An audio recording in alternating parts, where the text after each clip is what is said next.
Today I'm reviewing the new Sirui Saturn lightweight anamorphic lens. The lens I have here is a 35mm 1.6 T2.9 lens that covers full frame sensors. Now, full disclosure, Sirui did send me this lens to test out and review. However, they are not seeing this video and they have no influence over it. So what you're getting here is an honest and unbiased review based on my experience of using this lens on an actual project. Now, with that being said, let's jump into the review of the new Sirui Saturn. Now, the timing couldn't have been any better for Sirui to send me this little lens. Just before they reached out to me, my buddy Matt and I were in the early stages of production on our new survival apocalyptic short film. As the DP on the project, I already knew that I'd be shooting the film on the RED Komodo, and also that I wanted to shoot anamorphic. And after a little bit of convincing, Matt agreed to let me challenge myself by filming the entire film on a single focal length.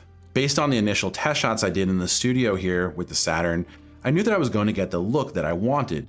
So some of the footage you're seeing in this video is actually from the first scene that we shot with our lead actor in a dingy motel.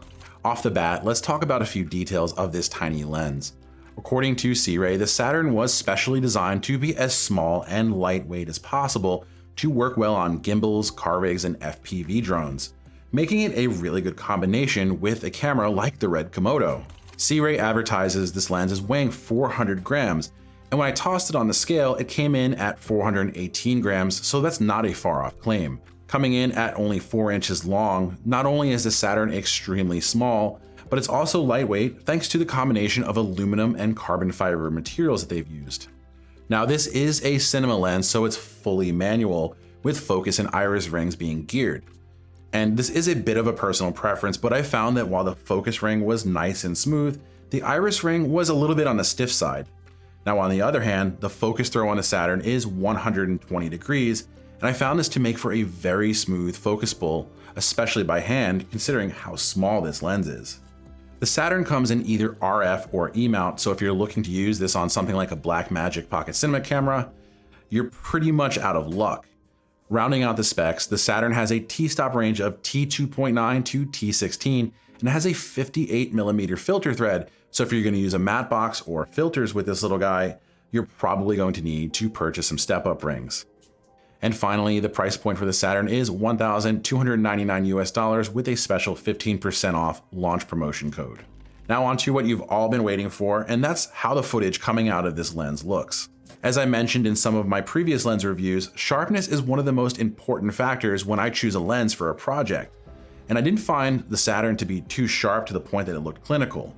Now, in the case of our short film, I was more than willing to sacrifice some sharpness, especially since we'd be shooting in the Komodo's 6K anamorphic mode. Now, with that being said, sharpness is well maintained from the center of the frame to the outer edges. As for one of my favorite aspects of any lens, the flaring, I found that Saturn had incredibly clean flaring.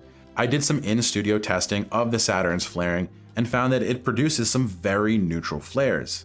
Now, if you're expecting the intense sci-fi-esque flares that are usually associated with anamorphic lenses, you're going to want to look somewhere else. However, if your project calls for very clean, subdued, neutral colored flaring, and you still want that distinct horizontal anamorphic flare, then I think the Saturn is going to be a great choice for your project. Taking the studio test a bit further, I made sure to throw light at the lens from different angles to show you what you can expect from the Saturn when it comes to flare control.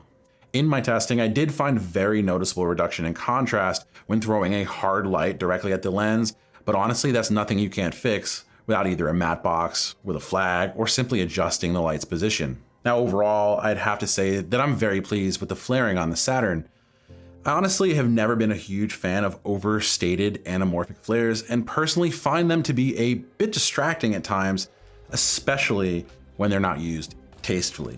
Now, there is, of course, a time and a place for this, but like I said, what you're going to get with the Saturn is a very neutral, understated flaring. Now, as for the bokeh, the Saturn renders it fairly consistent. You can expect the nice oval orbs that are normally associated with anamorphic lenses.